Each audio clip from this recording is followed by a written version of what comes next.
में अरे एक second sir, please please. Punjab में अरे सर रुकिए रुकिए रुकिए प्लीज।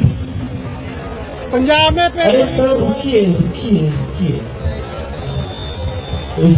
पंजाब में पेपर लीक हुआ, आप उसके बारे में क्या बोलेंगे? उसके ऊपर भी एक्शन होना चाहिए। जहाँ जहाँ पेपर लीक होता है हर जगह एक्शन होना चाहिए। आम आदमी पार्टी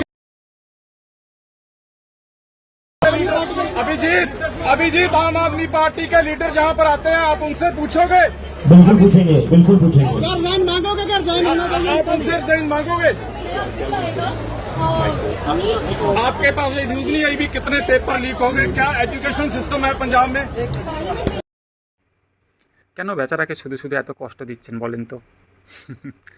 দেখতে পাচ্ছেন বেচারারা অস্বস্তিতে পড়েছে। এইভাবে সবার সামনে কেউ আলটপকা মন্তব্য করে বসে? এমনভাবে প্রশ্ন করতে নেই। এটা গণতান্ত্রিক রাষ্ট্র বলে যাকে যা খুশি প্রশ্ন করা যায়। হ্যাঁ, প্রধানমন্ত্রীকে করতে পারেন, তিনি আমাদের প্রধানমন্ত্রী, কিন্তু না, এনাদেরকে করা যাবে না। এনারা মহান ব্যক্তি, এনারা জানেন কোনখানে আন্দোলন করতে হবে আর কোনখানে ঘোমটা মাথায় দিতে হবে। সুতরাং বলবেন না, এমনভাবে বলবেন না। বেচারা কষ্ট পাচ্ছে, দেখছেন কানে আঙুল চাপা দিতে যাচ্ছিল আর একটু হলে। আমি আবারও বলছি, নিট স্ক্যাম একটা জঘন্য ঘটনা, আমি এর বিরোধিতা করি। এবং সেই সাথে পাঞ্জাবেও যে ঘটনা ঘটেছে, ফার্মেসি অফিসার নেওয়ার সময় ওখানেও যে কেলেঙ্কারি হয়েছে, ব্লুটুথ স্পিকারের মাধ্যমে, ক্যামেরার মাধ্যমে যে প্রশ্নপত্র ছড়িয়েছে, সেটারও আমি সমান বিরোধিতা করি। এনাদের মতো এত পার্সিয়ালিটি করতে পারবো না। যাই হোক, ধন্যবাদ আমাদের বর্তমান সরকারকে এত সুন্দরভাবে মানুষ চিনিয়ে দেওয়ার জন্য।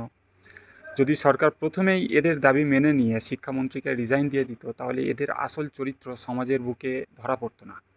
এদের আইডিওলজি কী, এরা কিভাবে পার্সিয়ালি বেছে বেছে আন্দোলনজীবীদের মতো আন্দোলন করে, এসব কিছু জানতে পারতাম না।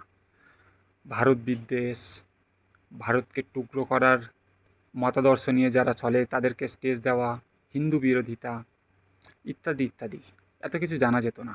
অসংখ্য ধন্যবাদ।